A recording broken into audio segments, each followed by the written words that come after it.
Welcome to the Women Who Hunt podcast, a space where we share real stories from the field, celebrate women in the outdoors, and inspire the next generation of hunters. From first-time adventures to lifelong pursuits, this is where passion and community meet. The Women Who Hunt podcast is proudly supported by Gun Traders Australia, Australia's trusted marketplace for hunters and shooters. Visit guntraders.com.au and be part of the community. And when it comes to protecting the outdoor lifestyle we all share, the Australian Recreation Union is the united voice for everyday Aussies who love shooting, fishing, four-wheel driving, camping, riding and fossicking. As access is chipped away by lockouts and over-regulation, the ARU stands up to protect land access, defend our rights and ensure these traditions continue for the next generation. Join the movement at australianrecreationunion.com.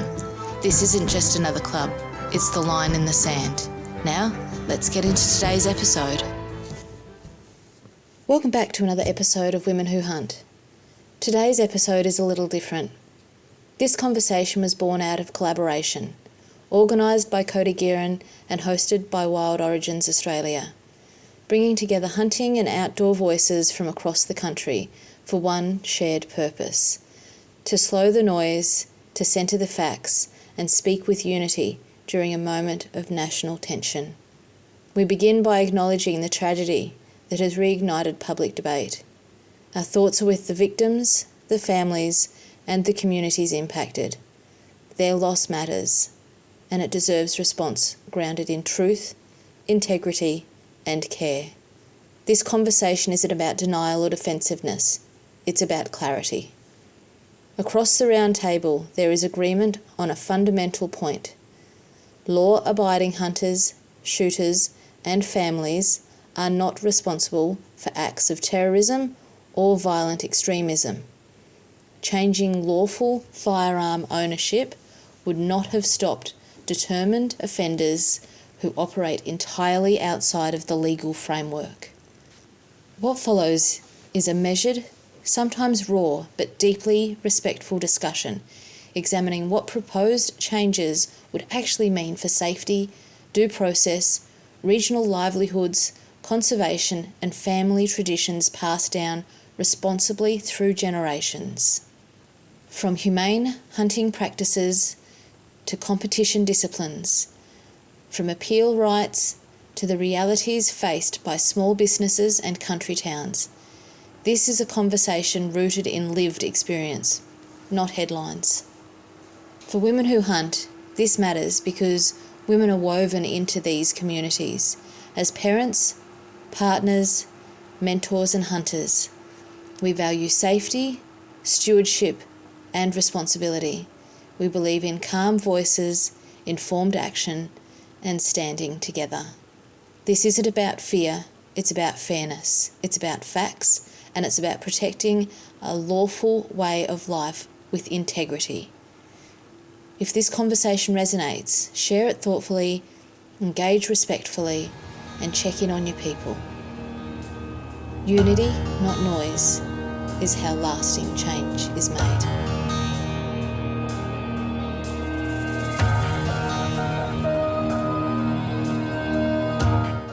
United, we stand.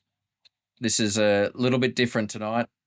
You're going to cop a lot of different voices, but the reason we're all here is to bring each other together on a united front to talk about something that affects all of us. I'm Dodge from Wild Origins Australia. We've got a whole host of Australian podcasters come together. This was the brainchild of Mr. Cody, probably one of the most prevalent guests on podcasts in Australia. I'm going to ask Cody to say something first. We're going to move around the room and everyone's going to have a little introduction and I'll finish with myself and then we'll get into tonight's conversation. So welcome team and thanks for jumping on together. Thanks for having us, Dodge. Yep. Thanks for everyone or the podcast for teaming up and joining us here tonight. I'm Cody Gearan. I'm a hunter and farmer and factory worker from New South Wales.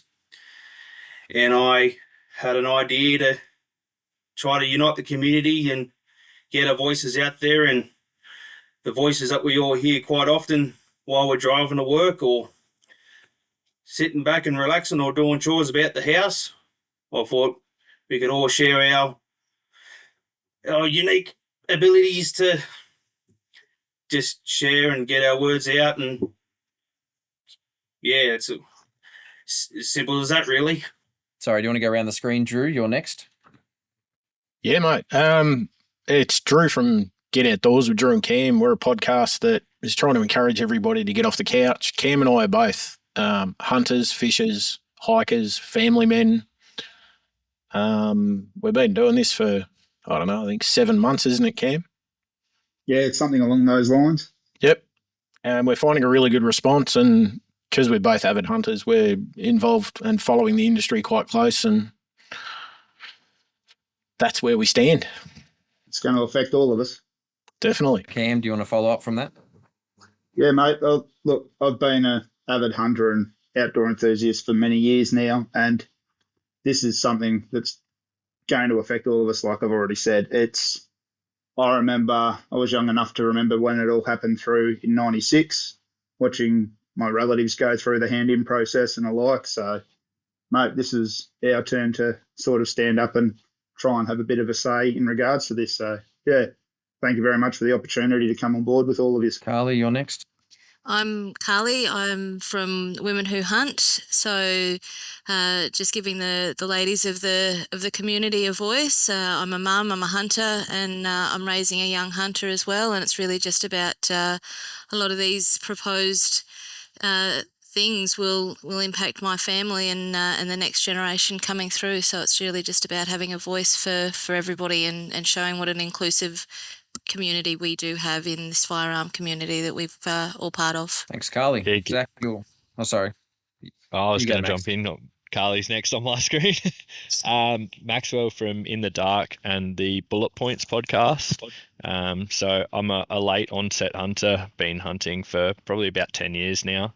And a lot of thermal and night shooting, and that also done a lot of target shooting, and seeing the regulations that are coming out in New South Wales is going to be massively affecting that community as well as hunting. So yeah, here to sort of put a voice out for all the target shooters as well. Tobias. Thanks, Dodge. Tobias from Australian Hunting Backcountry. I've been doing my podcast now for about 2.5 years. Have been shooting and hunting since I was preteen. I'm now involved in the firearms industry, and something else about me which I don't talk about at all is I was a Queensland police officer for nearly 21 years. All right, Lawson. My name's Lawson. I run Nature's Perks with my business partner.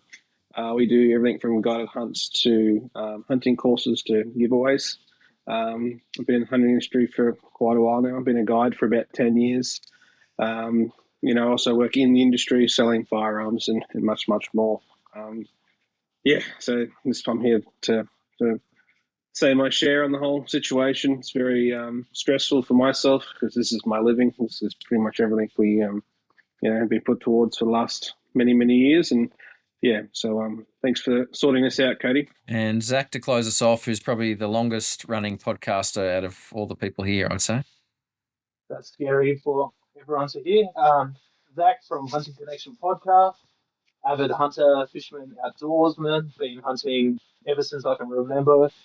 Started with my grandfather. I hunt with my kids now, and I love podcasting and bringing the community together. And most of you guys and girls have been on the podcast, and so I'm here to fight and make a stand against the proposed laws in New South Wales and around Australia. Right now, I'm Dodge, Wild Origins Australia podcast. It's not my first podcast, had some others.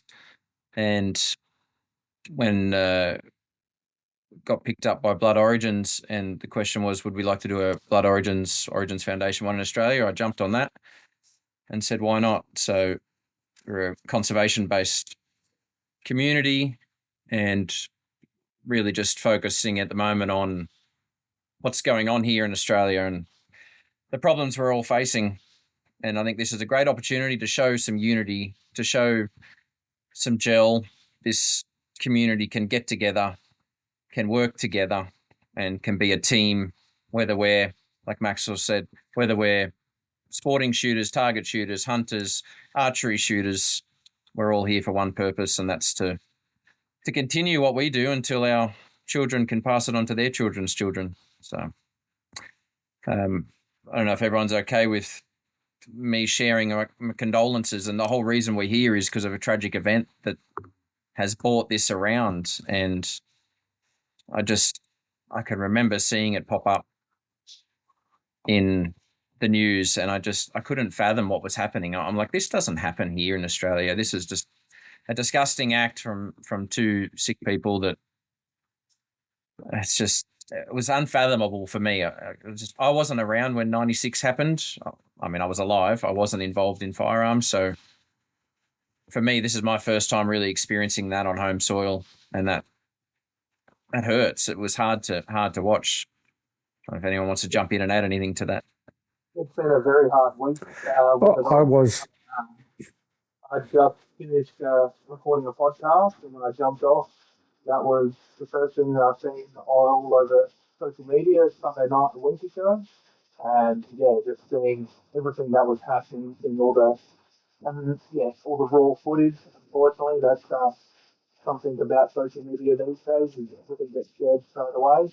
So you're seeing everything as soon as it was happening, and just unfortunately all the hate that's being spread around all the communities, and that's what we're trying to combat here by bringing everyone together. And it's just, no matter what our background is, we're all into hunting and fishing in the outdoors, and we all need to respect each other to keep this passion going. I was old enough, or I am old enough to have been through the aftermath of 96.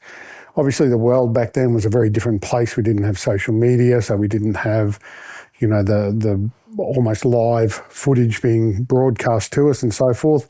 So we were reading about it afterwards, or it was on the 6 o'clock news that night and that sort of thing. But I saw the effects of the buyback then, the fallout, and obviously the nonsensical firearms laws that then followed, which we are still suffering with today through legislation that doesn't work, ineffective government departments, and just, like I said, nonsensical bans, and then the whole gun buyback. And friends of mine were affected in the gun buyback where they were not fairly treated. And that's one of the things that definitely concerns me about this, particularly the New South Wales proposal, where they're going to remove the right of appeal, because during the last buyback, you had two courses basically, so you could appeal the financial decision, and then after that it was on you to take it civilly. So for me it's a real concern, because I've seen what happened, how we were treated.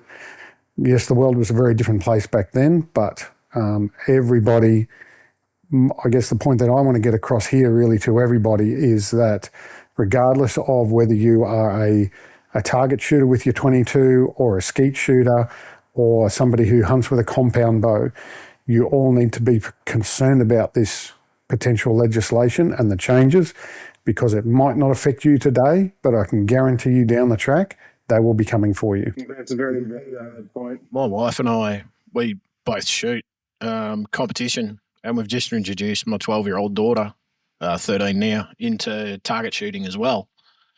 If they were talking about those reduction in the amount of firearms they can keep, 4 rifles won't cover the disciplines we shoot, and then still wouldn't allow to cover out in the field either. I mean, if you carry shotgun 22, 223 as a minimum, and then a 308, you're out of the game. And then if you're talking about lever action, you're talking about field rifle, any of these others, you're straight away out of the game. And I think Cody or Dodgy was saying earlier that they're taking away the right of appeal.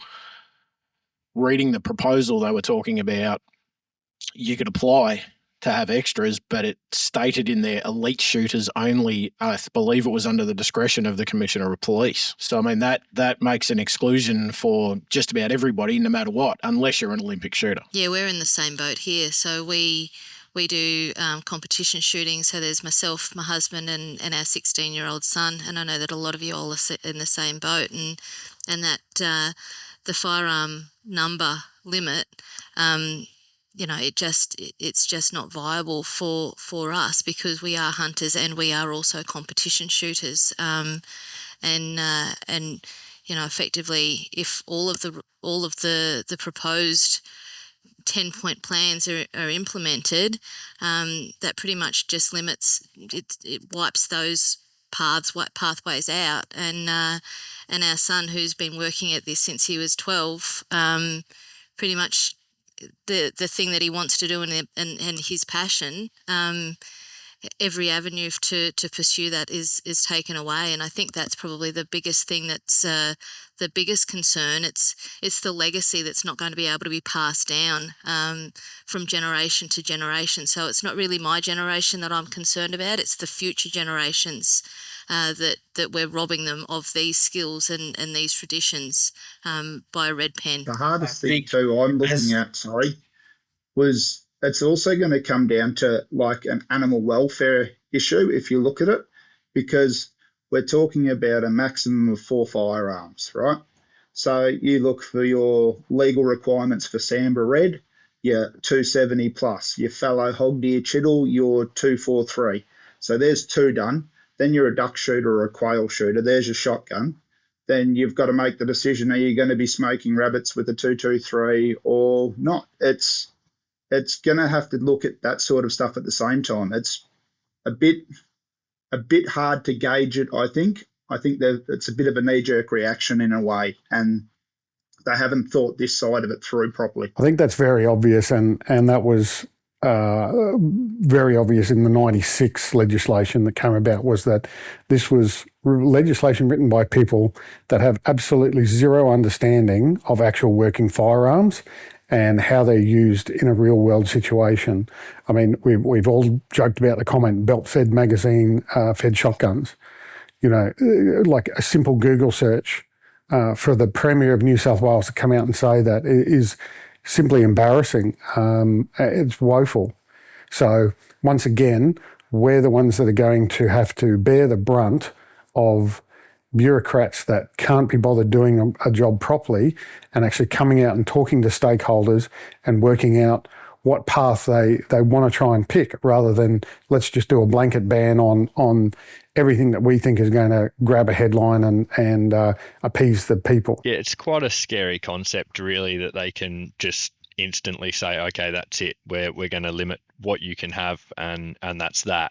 And especially the right of taking guns without appeal. Like you look at some competition shooters, myself included, I've got a $15,000 competition rifle.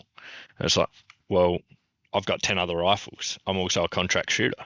I cover my contract shooting stuff with a few of my rifles. I can't cover some of my private shooting with some of my other rifles, and I cover my competition shooting with my competition shooting rifles. If I was suddenly limited to 4, there's no way that I could work, do competitions, and go shoot shotguns with my mates in the field or whatever that I choose to do in my private time. And it's quite a scary concept that they can just knee-jerk reaction this and just say that's that. So I really hope that we do see the public standing up for us, as well as all the firearms owners in Australia. And I think a big thing is, if you've ever thought about getting your firearms license, or your wife doesn't have a firearms license, you should go and get them their firearms license. I think one thing. Yeah, the one thing that's being shared right now is that the limit of firearms is no good, and you're seeing a lot of stuff on Facebook from the government, from just everyday people. Why do you need that many firearms? At the end of the day, it's like a golfer has a caddy of different golf clubs. Each one has their individual purpose. Whether you've got 322s, each one of them would have their own specific purpose.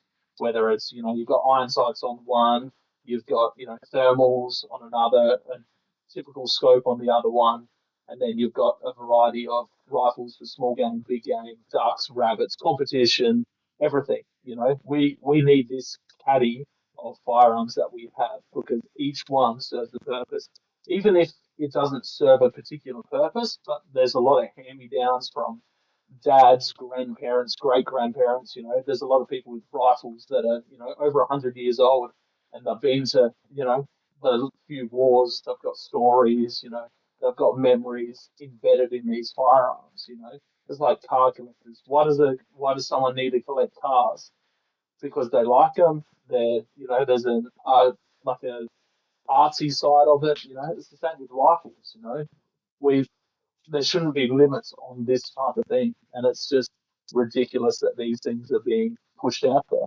I think a really hard part we've got with our industry as well is there was a news article that was released like in the last 48 hours, I believe, that they were saying that there is a New South Wales Sydney resident with over 300 firearms in his collection.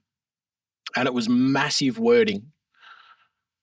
I mean, we're by rights, I suppose, we're the ugly stepchild of media now, but when you've got the media trying to beat it up harder than trying to beat a dead horse, basically, trying to instill the scare on top of everything, and your average Joe probably doesn't look at Facebook like they should. They're happy to take what they read as gospel. We're automatically tagged as criminals until we can prove ourselves the other way around. Like, we're far from it. We have to abide by many more laws than the average person. I mean, we're all shooters. We all understand that. But then when you got the media trying to beat it as well, how do you try and beat the media at their game to prove that we're not? And I guess putting this podcast together, we can show that we're actually, from around Australia, we're a diverse, different group. And we're able to say, look, none of us we're not allowed to even, you're accused of doing something wrong. We lose our firearms. And then you have to prove yourself right. I mean, this is probably the hardest part that we've got as owners of firearms. And then, our mate Elbow comes out and go from That's there. exactly right. It's one of the only legislations in Australia where you are guilty until you prove your innocence. Terrorism laws are one of the only other ones. So the commissioner, the authorised officer in whatever state that runs the weapon licensing branch can use whatever information they deem necessary to suspend or revoke your firearms licence, and then you have to take them to court and disprove it. Yep. I think the tricky part about that is, in Australia, having a firearms licence is not a right. It's a privilege. Yes. So then, as you say to your kids, you don't have a right to that. It's a privilege to do that. That can be taken away from you, and that's what they're trying to exercise now. I feel the hardest part with that is too, like looking at some of the proposed changes when they're talking about this national registry. I understand that Victoria doesn't talk to New South Wales and vice versa in regards to who owns what.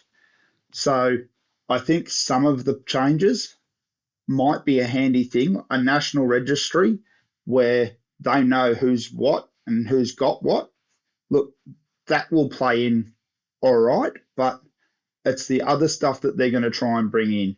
The national thing should have been done years ago, because I know as a person that goes from Victoria to New South Wales every so often shooting, I take a photocopy of my firearms registration papers so I can prove that I'm the owner of that firearm. And that's the thing the national thing would bring. But it's also the data leak issues that came with it too. We had a data breach here in Victoria in regards to storage addresses and alike. This is something else they're talking about, having the gun, what is it they're calling it, gun safe online platform. I think that's the similar thing to what they're bringing in WA, where there's an app that you have to check in on. I think that's a bit far-fetched, to be honest, and a bit of an overreach, but this is just me and my personal opinions at the same time, unfortunately. I did hear someone talking the other day about the possibility of them bringing in registrations for barrels, stocks, and other firearms componentry, and that'd just be an absolute nightmare if you have a registry that you want to sell a stock to someone because you're going to change to the new model, that you've got to put in a PTA or whatever to send a stock off. I think it's a good thing and a bad thing at the same time, because like you said, they're going to pull in all this other junk that's not really going to change anything to make anything safer. It's just going to make it more complicated. And the weapons licensing branches are already understaffed, undertrained, overworked, under-resourced. They can barely manage. In fact, I might even accuse them of being currently not even able to manage the workload that they have, and they're going to potentially quadruple it by doing that. Where's all this funding coming from as well? We're seeing that. Well, when you mentioned that, Tobias, sorry, Zach. When I've had a safe inspection for my firearms as part of their requirement here in Victoria, I've had uniform officers turn up, not even sure what they're looking at, and ticking it off on the piece of paper to the registration numbers. It's a bit of a hard thing for them to look at it and be able to say, yes, I know what I'm looking at, rather than just ticking the piece of paper. So... And we've had many customers at the shop that we work at and they say exactly the same thing.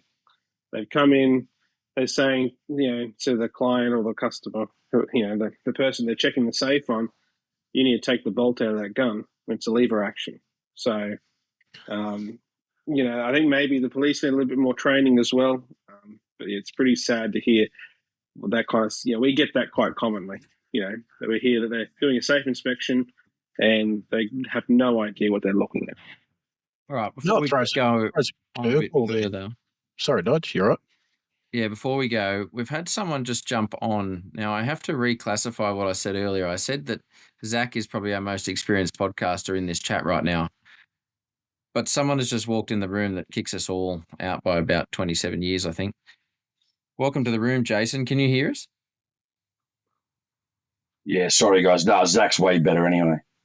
Not better looking, that's for sure. Welcome to the podcast, Jason from... I think he's definitely better looking and more experienced, definitely. Jason from Australian Hunting Podcast, one of the OGs, or probably the OG podcaster in Australia. You've missed all the introductions. Go for it. Sorry about Tell us... No, it's all good. Welcome. You were one of the first... Sorry, I was just driving. Parents live north of Sydney, so I had to drive up today about 4 hours. So, I'm just looking at this stuff. It's some of the... Wow. I don't even know what to say, man. I've never been...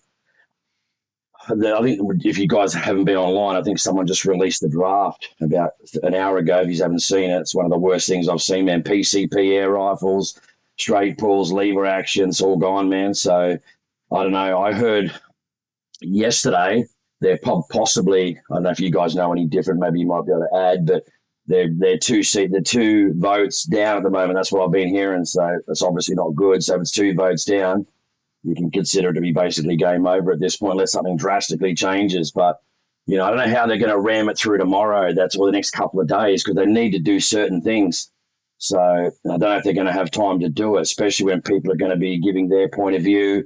It needs to be debated. So I don't know if there's any special, what would you call it? Not privileges, but special things they can do to try and ram it through. I don't know in that respect, but it's bad, man, really bad. Like, even I'm sitting there going, like, what about people that have got, like, pistols? What about people that have do different types of stuff, long-range shooting, shotguns?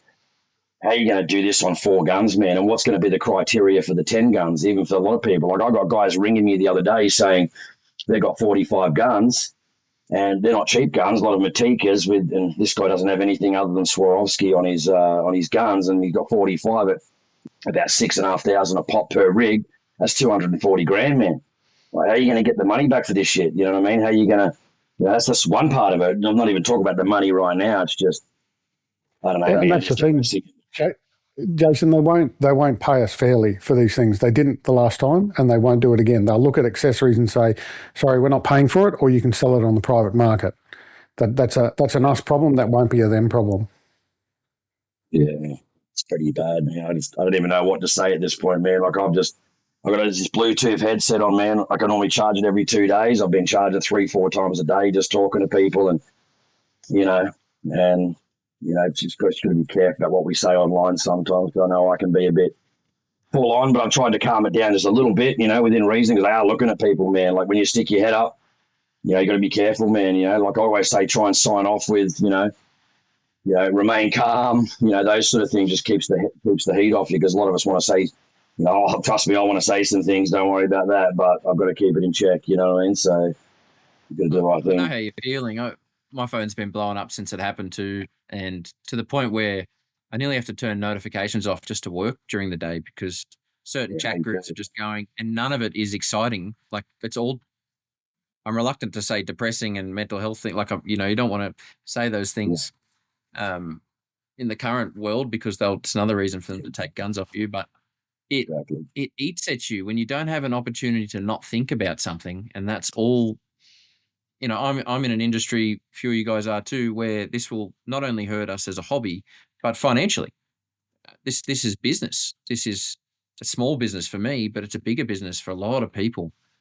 I always take the opportunity to talk to people who aren't hunters, whether it be on a plane, talk to anyone at the shops or a customer with my day-to-day job. And I had one bring it up just yesterday, and I used an analogy that I've been using for years. And the question from this lady was, why do you need so many guns? And I told her how many I have. It's more than 10. And her husband is a Harley builder, maker, custom stuff in his garage. And I said, how many cars have you got registered at this address? And she's like, 13 or so. I said, how many do you drive? Oh, we got this for that and this for that, and that's for that occasion. So my analogy is the golfing analogy. You can't play golf with one club. You need your putter, your drive, your wedges, your different irons. You can't do what we do with 3 or 4 firearms. And then add on that a second person. Roy Butler, the member for Barwon, was saying that his firearms are sized for his children because they are kids. They have shorter stocks, different scope setups.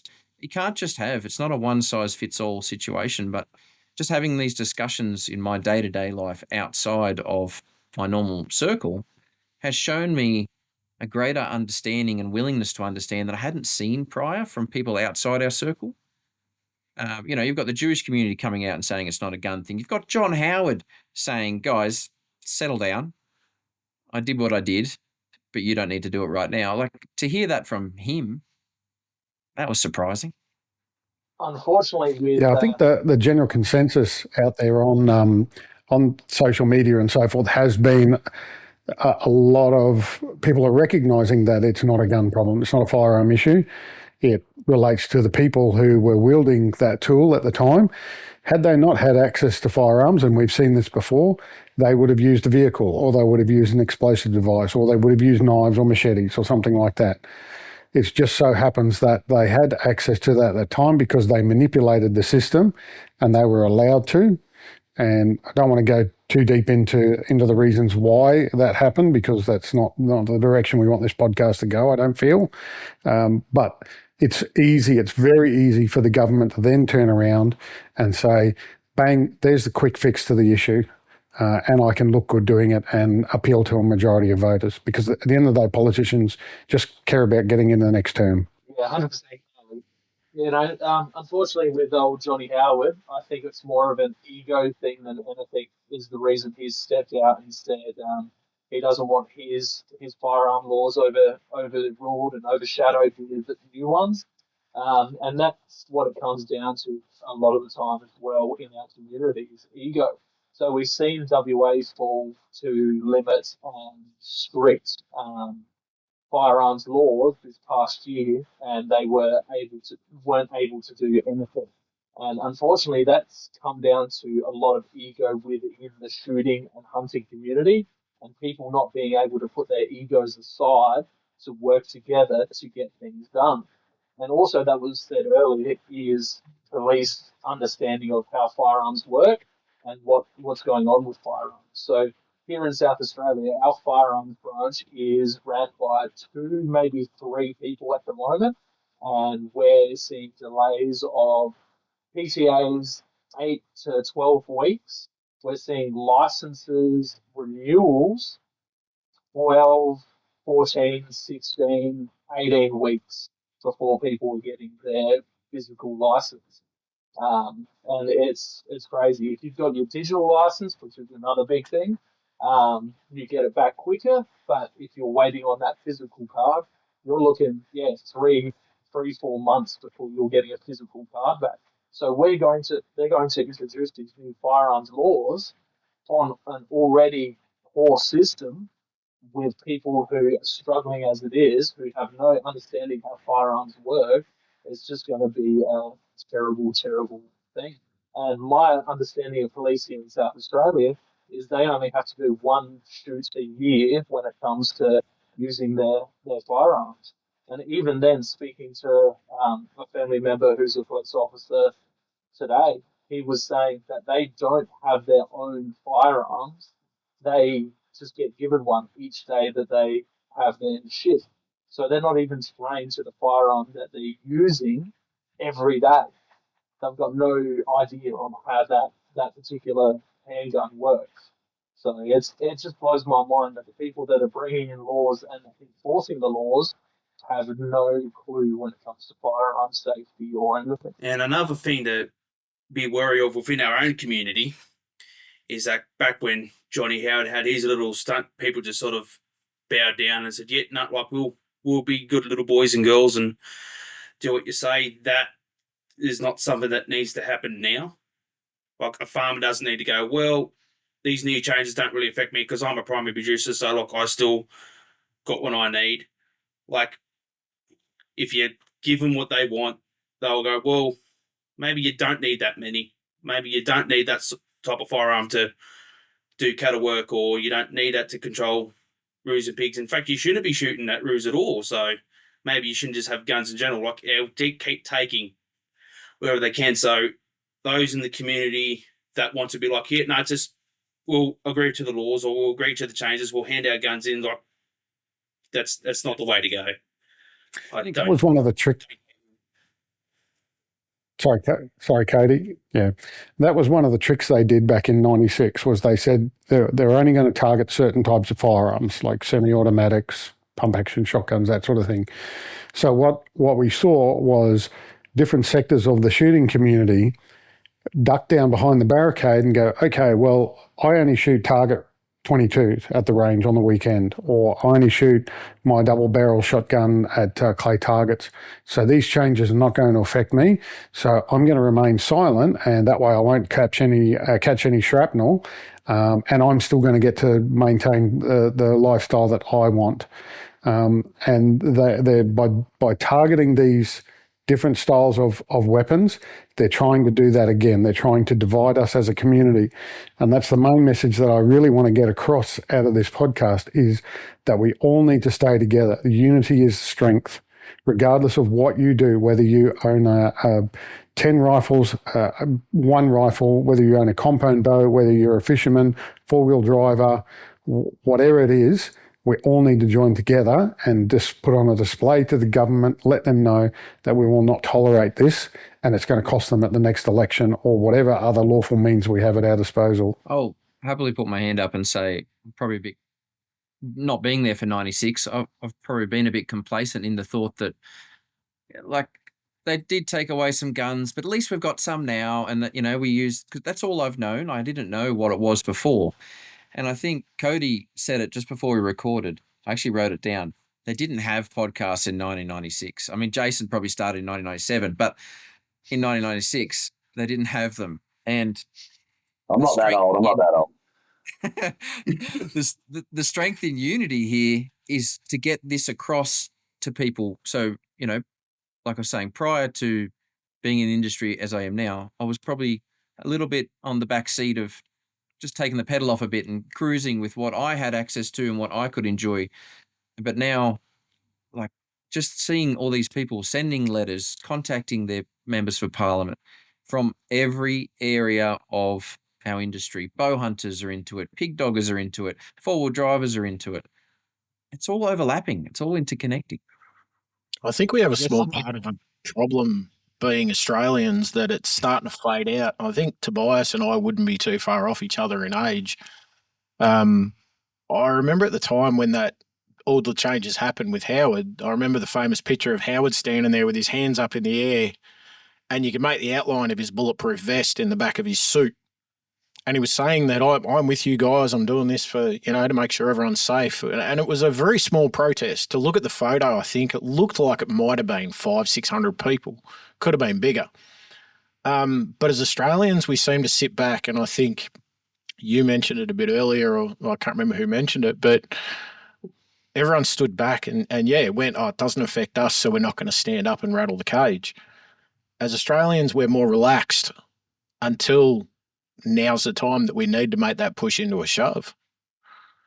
The generations moved on from what was adults in the 90s. We're now, 30 years later, that now the younger people coming up are listening to Greens and stuff because they're told that they've got to protect the environment and they've got to protect the carbon gases and all that kind of stuff. But they're not talking about protecting the environment from foxes or introduced species that the government introduced, all this kind of stuff. And then they're trying to bait them and they're doing aerial shooting and all this kind of stuff. And we all stand back and go, yeah, that's cool. But where's the difference being made? And we're trying to do that from our pocket, and it's our identity as hunters, fishers. It's not just a hobby that we look at and go, yeah, cool. I mean, you guys all probably have taken a decent buck.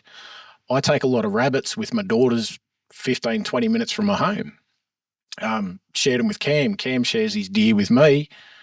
It's all part of that industry. It becomes your identity, and now they're trying to strip us of that identity. And I think we all agree that we need to stand up and go, hang on, we're Aussies.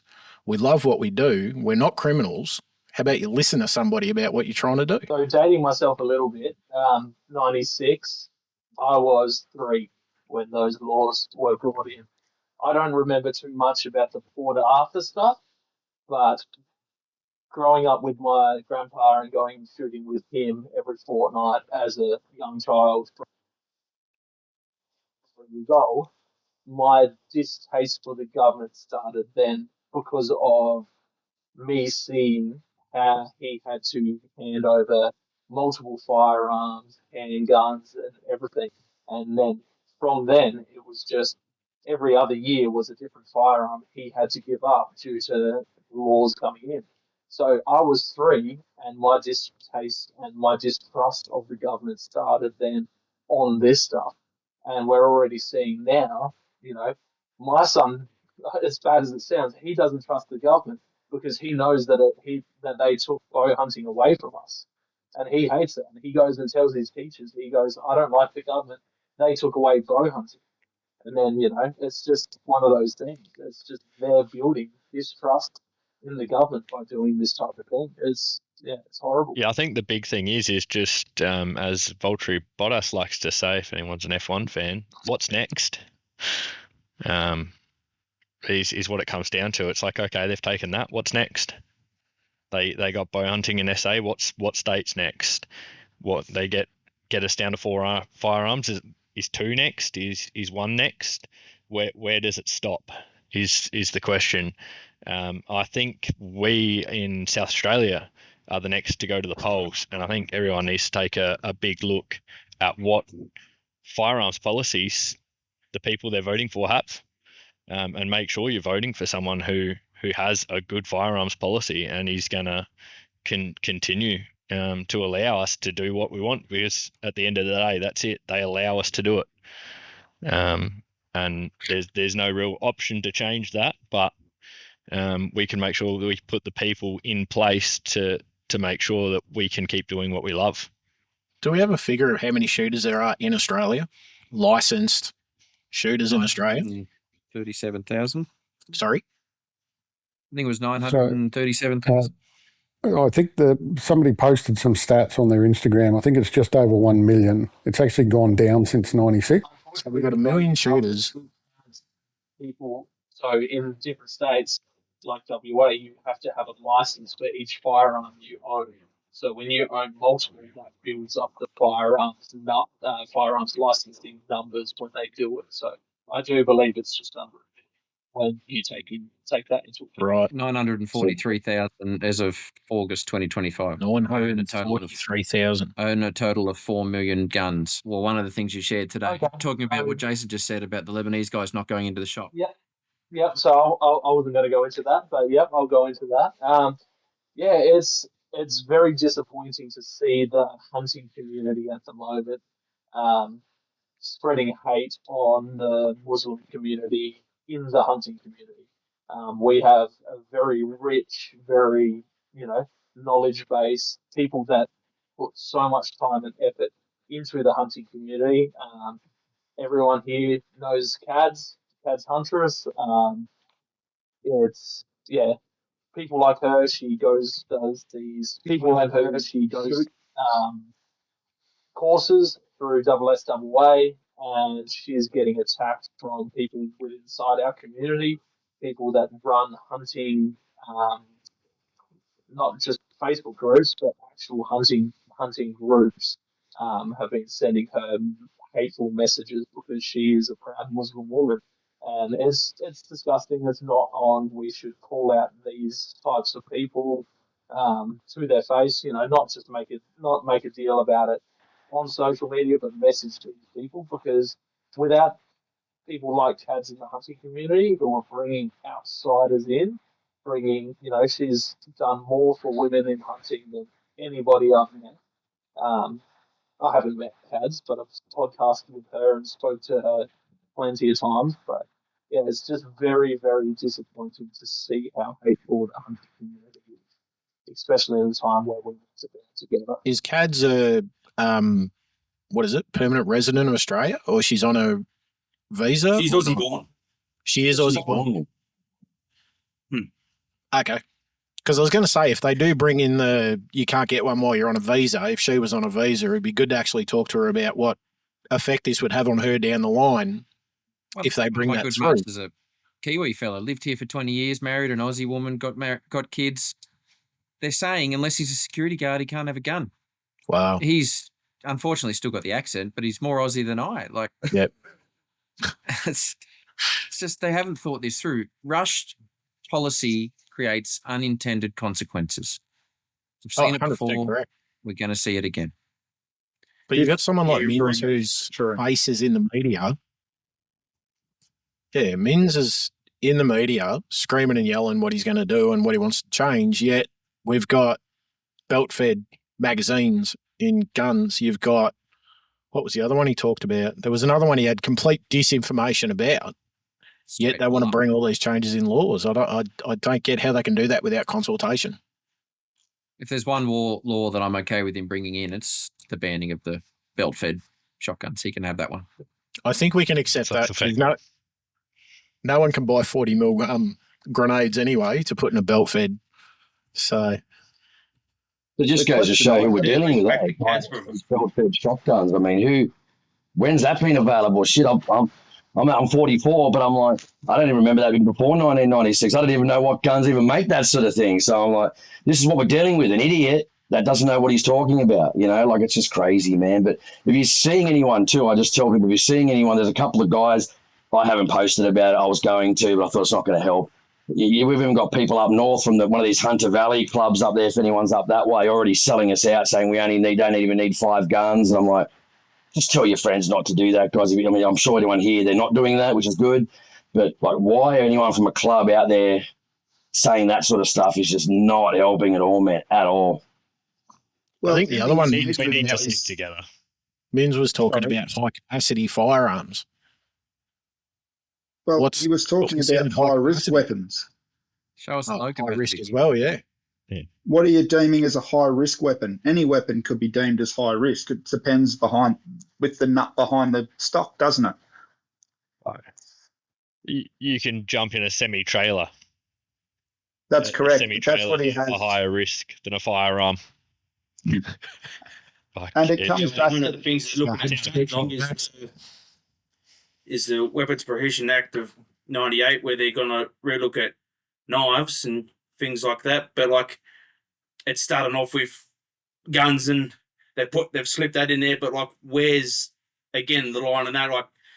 Any bladed weapon, could that be extended towards broadheads for your archery gear? Where that's if they do, you could effectively take away bow hunting and rifle hunting in one fell swoop, so there's no hunting at all. 100%. And Mins has come out and said he's going to remove recreational hunting as a genuine reason to own firearms. So they've targeted bow hunting in South Australia already. We've already seen that. What's to stop this government doing the same thing? I think the benefit we have, Tobias, down here in Victoria, of what is actually recreational hunting, because I hadn't considered it from a legal word legal terminology standpoint. And it doesn't mean that we do it as, fun, like just for fun. It's not that. It was a split between you either do it for work or you do it for recreation. Just to remove that as a genuine reason wipes out so many New South Wales shooters. I don't know what the numbers are, but the benefit we have here in Victoria. Sorry, Max. No, the benefit we have in Victoria, mate, is we've got the Game Management Authority. So every year they release harvest data on deer shot by us hunters on public land, and they're providing the numbers to prove that we are an effective management tool. We're not a fully effective management tool in the numbers of sambar deer because they seem to breed like mice, and I can never find the mongrel things. But it's the thing about it. It's a government agency is releasing these figures and data every year. So if they want to argue it, you could go to those sorts of regulatory bodies that you have in your states and go, what are the harvest data for us as hunters from last year? And use that as a means to prove that hunting is a general and that should be considered a capable method for obtaining a firearms license. I just want to say, what happens to all the farmers that rely upon recreational hunters in New South Wales and Queensland to keep their pigs under control? How many fox numbers? That's when you get the government from the local land services to take hold, and they hire their government people to do all the shooting from the helicopters and stuff. So they're just bloody scratching themselves on the back. There's not going to be money for that after they spend $15 billion buying back the guns. Yeah, true. Whereas one thing that I had to say to we've got a little chat group who keeps trying to talk? Go, Zach. No, you go. Unfortunately, the Invasive Species Council has come out against recreational hunters as well, saying that they believe in a 2 to 4 gun limit, as well as caliber limit of 308 in the last week as well. So having the Invasive Species Council jack off, that's not me butchering it, but it is a very unfortunate name, but suits. It's just very unfortunate that they've come out as well. People that are supposed to be pro getting introduced and feral animals off of the landscape have come out against recreational hunters, saying that they agree with these proposed laws. And like was said earlier, the Greens have also been pushing for no one within suburbia to own firearms.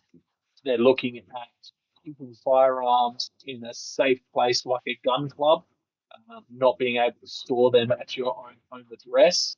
And there's a bunch of other things being floated around like that as well, which is just horrifying. Like, where are criminals going to go? They're going to go to a gun club that houses everyone's guns because they know that's where they're going to be.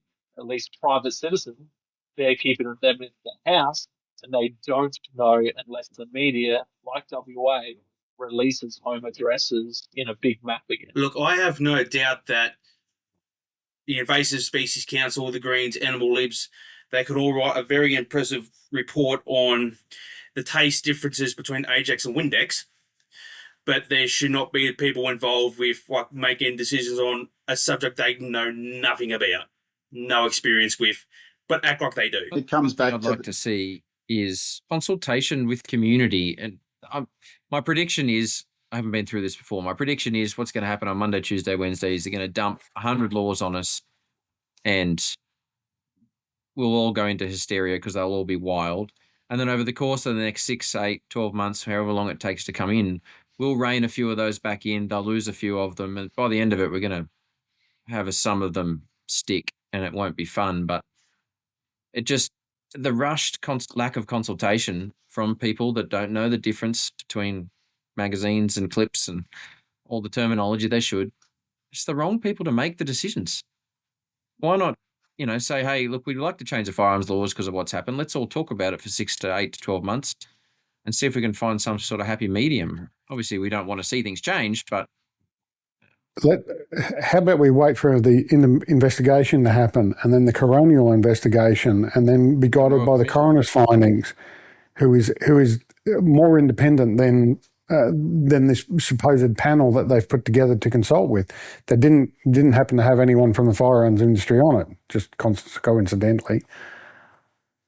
Can I ask from a layman's background there, Tobias, you having the background within the industry back in the years ago, what's a coronial inquest going to do for the benefit of hunters and shooters in changing laws or introducing laws or backing laws off? How would that affect the everyday bloke that wants to go out and shoot? I wouldn't necessarily say it's going to benefit anyone. It's just the coroner has different powers to a criminal investigation. So a coroner can ask different questions, can direct people to answer questions, can examine evidence differently. So basically, the idea of the coronial would be that the coroner would then come out with some recommendations rather than trying to find guilt or innocence. They can come out with some recommendations about what has actually happened and what they might think is going to change. So, for example, a child death, they would investigate that and they would say maybe it's because of this particular product that was in the cot with the child or something like that, and therefore they'd recommend it be banned or changed or something along those lines. So it could be a benefit for shooters and hunters to wait for that. And again, post 96, what was one of the first things that Johnny Howard did? Stop the coronial inquest in the Port Arthur. Yep. So, yeah, it could go either way. Look, there's no guarantee it's going to be a benefit. But that would be how you would approach this situation from an evidence-based perspective rather than this knee-jerk type reaction. One thing I'm worried about is firearms law legislation rarely, or I don't know that it's ever gone backwards. So once it's been put in, it doesn't go backwards. Whether it was right or wrong, once it's in, it's hard to revert. No, and that's the big thing too that people need to understand, the whole of us need to understand, is that once we lose, like you said before, we don't have a right. We're not America. We don't have a Second Amendment. Everything that we're afforded is freedom. And once you lose that freedom, it never comes back. So even if the government is wrong, they won't change it. They will never take it backward steps. They'll just change it and progress it forward slightly. So something like the firearm laws being changed, they can actually be forced through Parliament, or do they have to actually sit for a debate and then later on down the track, can it be, I think the word's rescinded, can it be brought back upon debate again or not? I think the big issue is there enough people to debate it? So if there isn't, my understanding is if there isn't enough dissent within either house, if there isn't enough objection to it, then it doesn't have to go through a debate. So they can put it up for vote, and if it's unanimous or the majority, I think it has to be over 70%. But whatever it is, if it gets through the vote, then it just goes through. Yeah. So this is, my understanding is in New South Wales, you've got the lower and the upper house, and this bill that they're going to present has to go through both, first of all. So this is why it's still important for people to be emailing, calling and writing politicians to say to them that this is going to cost you in the long run. It's going to cost you votes in the long run unless you object to this. So they need, and unfortunately the Minns' party has a majority power there at the moment, so it's going to require his own party members to go against him. Yes, something that was said that was very, very good there is emailing your local MPs, state and like your local and federal MPs, emailing your police minister, emailing your police commissioner, your premier, as a state bound. So our police commissioner actually came out the other day on a radio interview saying that laws are sufficient and that the process that we go through here in South Australia to get a firearms license and then apply for firearms is sufficient enough. So that's one benefit if things aren't being brought through on a federal level. But yeah, the only way we can get politicians to speak for us is to email them in numbers and not just a generic email. Put it in your own words. If you're like me, very dyslexic, I write a rough email into ChatGPT and tell it to fix it, make all the grammar, spelling, everything, make it flow better, and then also tell it that this is going to an MP, so also include what it needs to meet the standards that the MPs will actually sit down and consider as an email and then reach out to you. Going around at the moment, sign them and also use. So we've got a bunch of different shooting organisations that are sharing different. To sign them all, we need these shooting organisations to work together. Like I said about WA, they need to put their egos aside and work together. It doesn't matter what discipline of shooting you do. We have to put our egos down, email every MP, use every contact you can, get your wife, your dad, your mum, your uncle, your auntie, everybody to email. I did 5 emails the other night with assistance of ChatGPT. It took me 5 minutes to get those emails out. It is not a hard thing to do at the moment. It's not a hard thing to personalise them. It's something that we need to do. Adding on to that, people in the community who, if you've got the energy, like we'll circle Cads back into this, if you got the energy to write a hateful letter, but pegging her out, like she's a lovely woman, I consider her family. We go hunting at least once a year together. If you got the energy to beat on her, who's a big supporter and advocate for all things hunting and firearms related, get bugger off of that energy attacking on the people that are doing good and focus on doing the emails for the MPs. Like, put the energy where it needs to go, not where it's going to divide us. If you can It's complain not on a time. It's not a time for hate. No, it's not. complain on social media, you've got the time to write an email, whether it's through ChatGPT or just write it yourself. And if you're complaining on social media or complaining in person about how these firearms laws are going to affect you, and you do not write to your federal, state, police minister, police commissioner, premier, whoever you need to send those emails to, you don't deserve to have firearms at the end of the day, because you aren't fighting for your passion. You aren't fighting for your right to own firearms. So I don't want to hear any complaining from anybody that's not mobbing. And with the emails too, I've heard people say that, well, the responses have been coming through mixed from the people they're emailing, but one of the main themes is they're not responding to cut and paste emails. So when I use GPT, I say things like, this is an emotional topic for me. This affects my livelihood. Please add the right amount of emotion using Australian English, Australian language, and give me 10 different varieties of this email. And then it does it for you. And then I spit that out. I've done that. Just an update on the petitions, the 2 petitions, because people seem to forget or miss the fact there's 2. There's one for the Legislative Assembly, is currently at 73,884 signatures. Sorry, that's the lower house. And the upper house one is at 50,708.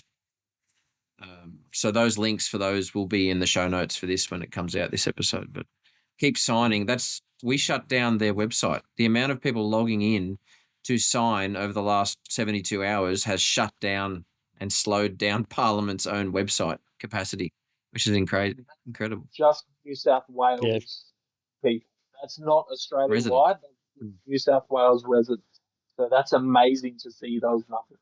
But unfortunately, those 2 petitions should have exactly the same amount of signatures on them. So I think one of the other things that we need to get across to the entire Australian population is that if we do have this gun buyback, where do they think the funding for that is going to come? And how much is it going to cost? They've estimated it. I read things between 1 billion and 15 billion. where do the people of Australia think that the funding for this is going to come? It's going to have to come out of everybody's pockets. It's the shooters are not going to be paying for this on their own. It's going to be an increase in the Medicare levy, some other form of tax, something. Albanese's not going to sell his assets and fund it privately, is he? I think the thing is with that, there's so many things that $1 billion could make so much of a difference in so many things in Australia. The homeless, there's a number of things and you say 15 billion. Like, why aren't we putting that towards anti-terrorism? Why aren't ASIO and the others getting back to full staff and actually focusing on protecting our country instead of trying to take away the rights of our countrymen? I was going to say too, one of the bad parts about it too is this NCAP part of it. I'm hoping that gets knocked on the head very early too. I'm not sure if you guys spoke about it before I logged on, but apparently what happened was this guy got a license, a rifle license in 2015, didn't get the photo, applied in 2020. As we all know, mate, it doesn't take 3 years to get a license. So I'd say what's happened is, it's a wild guess, but that's what most people are saying, is that he applied for it. They knew something was up with this guy. Obviously, they tried to reject him, and then he took him to the tribunal and won, and they gave him the gun. So he got the license. So that needs to be knocked on the head. I'm hoping at least, I know the Greens are our enemies, but I'm hoping they at least, because they're normally on civil liberties, they normally are okay. I hate them, like all of us sitting here, let's get that clear, but I'm hoping they knock that on the head. I mean, otherwise the cops will be just going, no, we're going to start looking at it. Could be any reason. And then who's going to spend 5-10 grand going to court to try and fight it? Whereabouts in any other democracy do you not have the right to appeal a decision by a government department? Because that's no longer a democracy. Exactly. Yeah, it's shocking. I couldn't believe I was reading that. I mean, I go, who does this guy think he is, man? Like just no democratic process. You can't go to NCAP. That's the cheapest and most effective option to challenge government decision. I'm hoping that gets knocked on the head first, followed by take your pick, really. You know what I mean? The limits obviously got to go straight for, got to go. Those lever actions, it's all on the chopping block, man. So basically all we have is basically bolt actions and, over shotguns for playing target. That's pretty much it, isn't it, really? What else is left? Yeah, it's kind of annoying because my old man's primary producer, so he's got the Cat C, and he still has the old Ruger 1022. So how is it that he can still have that? He doesn't touch it, barely gets used because he prefers a bolt action because it's more accurate. So how is it he can still hang on to that? But a bloke that goes out west pig shooting with a lever action 30-30 and does a good job doing it, why does he get to lose that? Because it might be able to shoot a bit quicker if you can crank it hard enough. Again, the laws are being based on emotion, not evidence, not common sense, because of the images on the news and what the government thinks is what the people want to hear. And a majority of people don't actually understand firearms and how they work and the differences between them. So for them, it makes sense because they see these horrible images and hear the news article and think the government's doing a good thing because they're banning this. And we saw that exactly the same thing in '96 where, they banned pump-action shotguns but didn't ban pump-action rifles. Not that either of them should have been banned, but why choose one over the other? It didn't make sense then, and it's not going to make sense now, unfortunately. Well, that'll be a large group of people that are impacted. Unfortunately, when it comes to the people that make our firearms laws, their knowledge of firearms comes from watching movies like John Wick and Terminator. It's like if someone made all of our car laws based on watching Tokyo Drift and the other Fast and the Furious movies. It's absolutely ridiculous that the people that are making these laws have absolutely no clue on what's going on. We have a demographic down here in Victoria of hound hunters, a large group of people that do it regularly, and a lot of those guys run pump-action rifles. So this will be something that will, if it comes into effect in Victoria, it's going to change a lot of people in the way they hunt. So, sorry, I had dropped out earlier, so I'm back. You're back. Can we just see if Luke can talk? He's been trying to play with some microphone issues. Can you hear us, Luke? Like Jason said earlier, with the banning of those sorts of things, like the wedge-tail industries, they will get wiped out. Australian sporting agencies, all the importers of those button release and the Templeton style shotguns and rifles and that, like that's a whole industry. That's people's livelihood. They're employing 10, 15 people, like at least at a minimum, to run their operations. Then all those people need to find new jobs. Like how do you recover from that? Yeah, they won't. That's the thing. And that's what we saw post 96. A lot of gun shops closed down. A lot of places went out of business. And the people that have designed and are importing those guns did so because of the laws that were brought in back then. So they're compliant with the laws. And now the government just wants to keep moving the goalpost until eventually we're going to be down to slingshots. No, Has anyone heard of anything happening? Yeah, well, they are illegal. Has anyone heard of anything happening since this event? Like, have the police come and done anything, taken anything? And I'll give you an example. I had a interesting chat with a contract shooter. The cops turned up on his door and requested. They literally said, "We will be there at 1 o'clock," not the old "can we come?" And they forcibly took under a temporary warrant his 2 legal suppressors and said, just due to the current situation, we're removing them from the community. And he had nothing but to give them any word on that, Max, on your side of things? What state was that in? New South. Okay, interesting. I'm in South Australia. I am an owner of suppressors for urban work that I do. I haven't heard anything about it. But yeah, that's quite interesting that they've done that.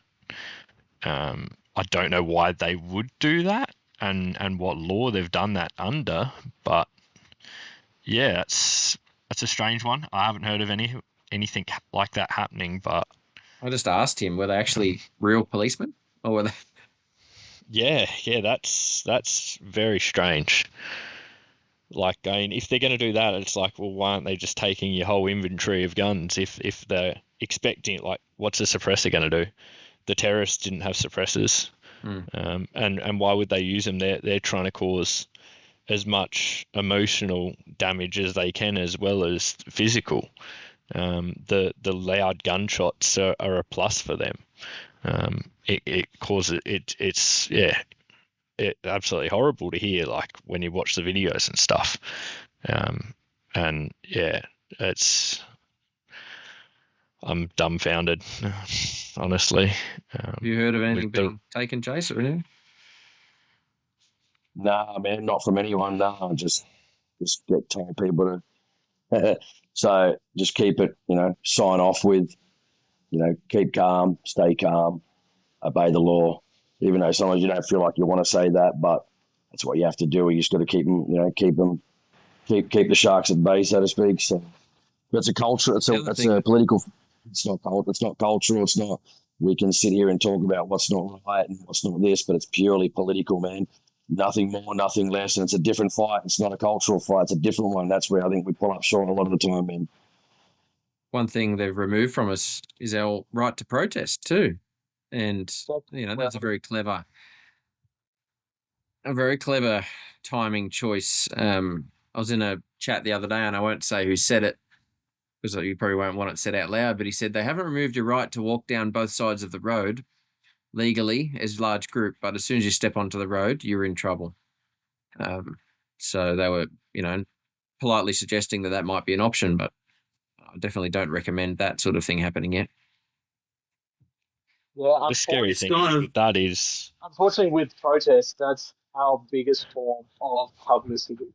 If things do go to a protest form and they allow a protest in New South Wales, we have to be legal, respectful, and just anyone with bad behaviour, call them out straight away. Like, that has to go, because that would be our largest public gathering, and everyone has to do the right thing. Because as soon as we've seen with protests in the past, with all these other issues, as soon as bad eggs show up, start causing issues, it just tarnishes the whole name. Like, we have to be smart about this. And as angry as we are, like, I've joked around about, we need to block off, all the cities with trucks and make a big stand. Jokes, obviously, but like, we're all emotionally upset about this because it is our lives. Like, it's not just a part of football on the weekend or soccer on the weekend. Each one of us sitting here right now, hunting, shooting, and the outdoors is who we are. There was even some suggestion about if there is to be a march, whether it be a dress code or something like that. Like, I think the bigger boys, the bigger players that would usually organise a march are nearly reluctant to put their name to it too. We all think it's a great idea, but no one wants to put that name forward and say, well, this is the SSAA march, because then anything negative falls back on them. So that, I don't think someone needs to have the kahunas to step up and do it. I don't think it'll be the Wild Origins Australia march, but I was just about to suggest. It's interesting with the whole, like with the SSAA, like there's been a bit of a divide there too. It's like which organisation do we back up to push the fight for? Like, do you back Australian Recreational Union? Do you back SSAA? And I was like, no, you shouldn't back them because they did this and that back then. You shouldn't back these ones because they're only fresh. They don't have enough bloody members to get anything across. But like, I don't know how to handle that side of it, but I think support all of them, and whoever gets a bit of a lead up, and everyone back them up on it. One's in better than none. But they've done this on purpose, man. Right? It's obvious why they've done it, and then a lot of people are going to be, I'm on holidays for a week. I don't know you guys too. Most people are on holidays for most of January, so they've done this on purpose, man, because they know people are going to be away, whatever the situation. Just got to put it on, man. So there's no beef with anyone at this point. We just got to get it done the best way we can. To your point, Cody, I think it would be great if everybody had the the budget to share the love across a number of different associations and unions and groups and so forth. But if you don't, then definitely do some research, have a look at who is out there, really pushing the whole narrative, not just a self-serving narrative. Yeah, some of our larger organisations have enormous kitties already in the back. I mean, obviously that's not designed to be used for this, but what's the point in having it? There's one Sydney Sydney Hunting Club with several 100,000 in the bank. What's it for? If you can't use it for events like this, I'm not saying, that I'm not putting my money in too, but how many committees, and everyone says, we just need one. If every hunter in Australia, or every shooter in Australia, 947,000, put in $10, we'd have, however many millions of dollars. Yeah, we've already done that. We're already members of how many clubs? Where is that money being spent? We're working on it in the background. I want to see it in the foreground. One of our major shooting parties, probably hate me for saying it, Shooters, Farmers, Fishers Party. Yeah, they're out there putting some content out. Hire an editor. Put together a classy video that can, reach wide, because it just frustrates me that we've got this financial backing behind these lots of little clubs, or we shouldn't say little, lots of different options, but it's not one of them is stepping up that I can see, or doing what we're doing here, coming together that I can see. I mean, that might be happening in the background, but let's get some unity behind some of these larger clubs. I was going to say, surely there's got to be one guy out there, or two, or three, or 10 that have just got the big bucks, man. Where are they? Where are the Clive Palmers or I don't know. Who cares? I don't care where the money comes from at this point. Where are they? You know what I mean? Like, and you're not the first one to say that. There's a lot of stuff going out there. People just, it's all right if they want to be on the internet, but they're just not, like you said, the videos that you were just referring to. Like, I spoke to Alex. He called me the other day from Shooters, Fishers and Farmers. And I said, well, once they know you're talking to me, they're probably not going to want you to. But I said, I don't care, man. I'll share the stuff. Doesn't bother me. Let's just get it done, man. Whatever's gone's gone. Let's move on. And I said, you've got to get them out there. But, some people even talking to me going, the editing's not there. And it's they're looking down when they're talking. And I said, we've got to make it professional if we possibly can. So at least as best as we possibly can. I know it's time sensitive, but try your best, bit of editing, just going to make it a lot better. Be prepared. But I get, how can you be prepared when this gets thrown on you for 5 days before Christmas? So. Is there an option for a High Court appeal to the laws in New South Wales? I can ask ChatGPT. Well, I'm just thinking, like I do remember there were funds set up at times for further legal costs. So if this legislation does come in, is pushed through, perhaps people are keeping things in reserve for paying big legal fees and trying to challenge it that way. Because let's face it, that's realistically the only option that people have. Goes with these communities.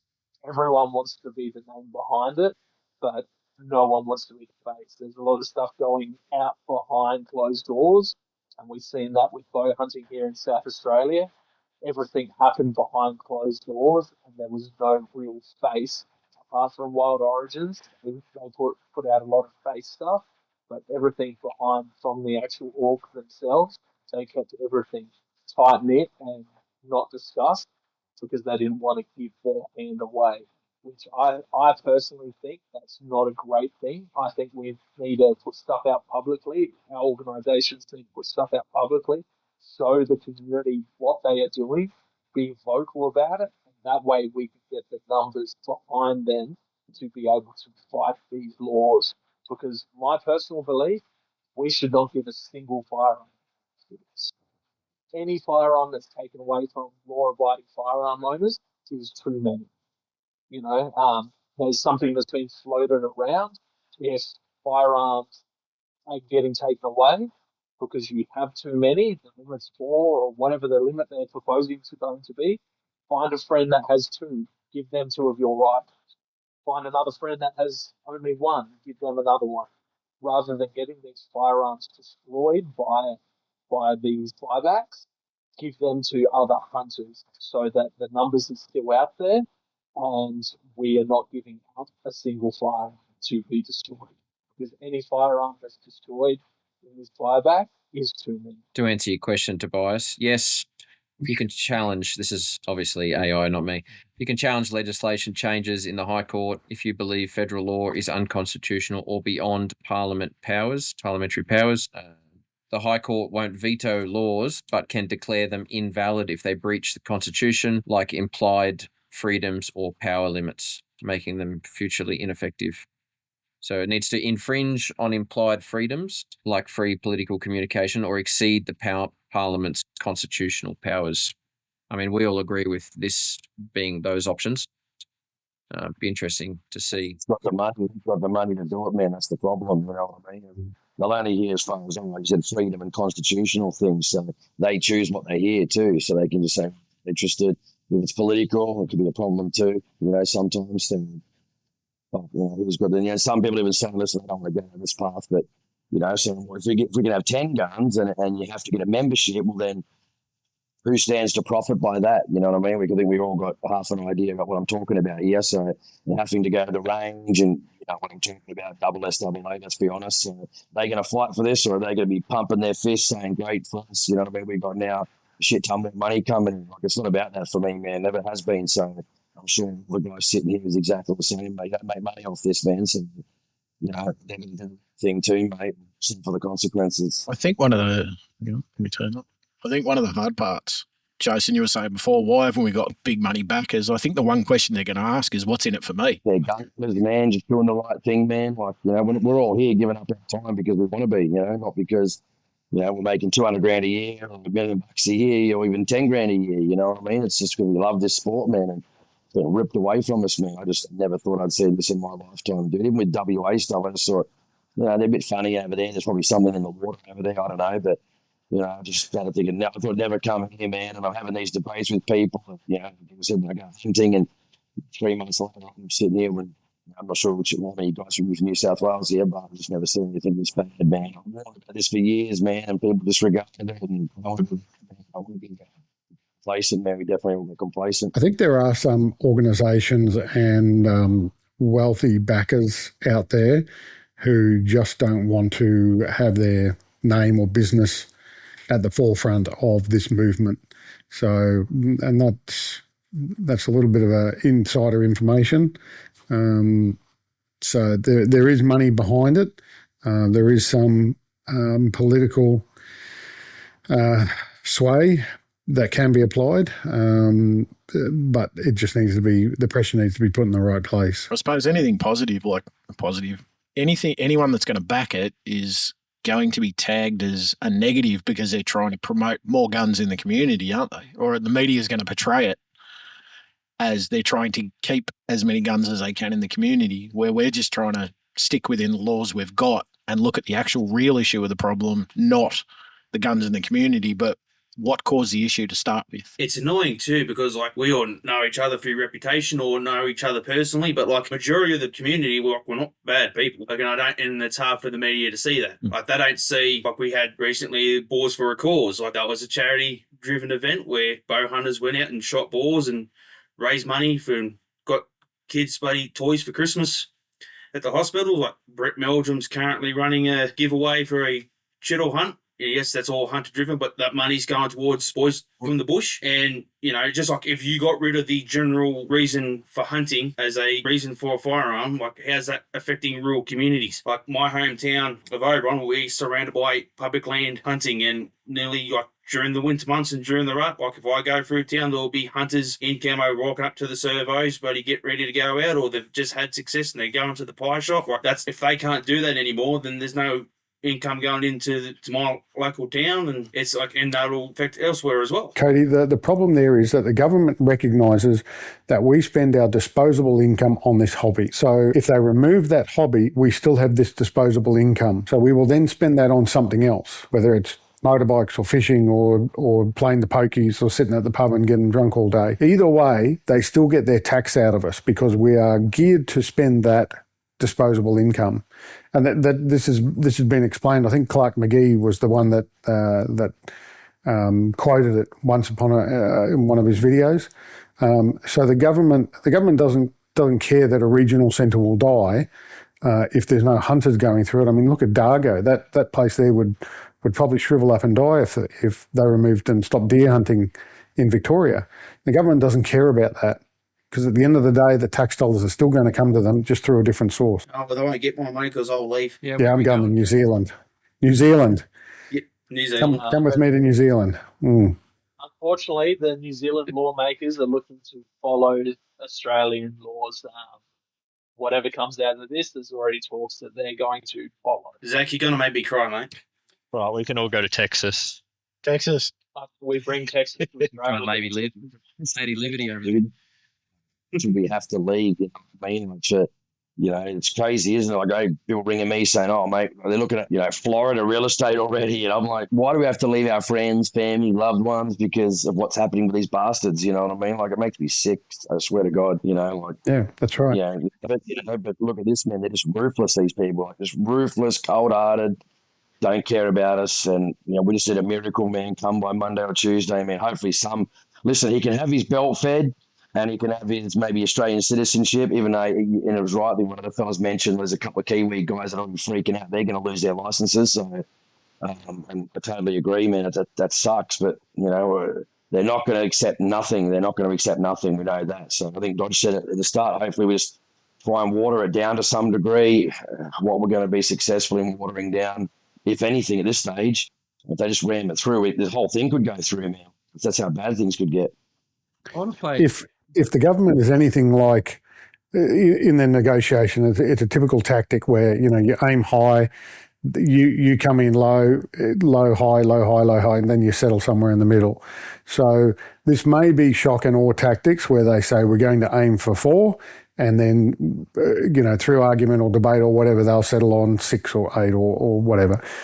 Regardless of that, though, it is still a loss of freedom, because the reality is that up until this point, we have, for a majority, been law-abiding, hard-working citizens of this country, and regardless of how many firearms we own, it's now come down to 2 people who circumvented certain parts of the system, and there were other government failings and lack of communication between state and federal agencies that has resulted in this catastrophe. And coming back to what was said at the start, this is not a firearms issue. This is a terrorist attack. And that needs to be highlighted throughout the media And all the politicians need to be reminded of that. I want to play devil's advocate. I want to move forward a little bit into the hypothetical future. We're allowed 5. We'll just stick with the number. What's going to happen to the people that say no? I would suggest that.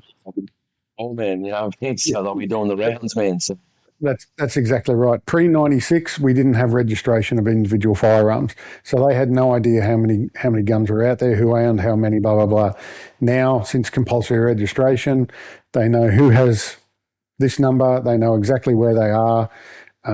So if you don't comply, I can guarantee you there'll be a moratorium time frame, and once we get past that, if you don't comply, your door will be kicked in.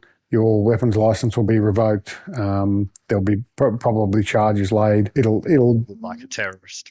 Yeah, exactly. We're going to see it. Do I think we're going to see it? Do you think people would do that? Stand for it that strongly? I think there's potential for people to do that. Maybe I shouldn't say this on air, but I do know.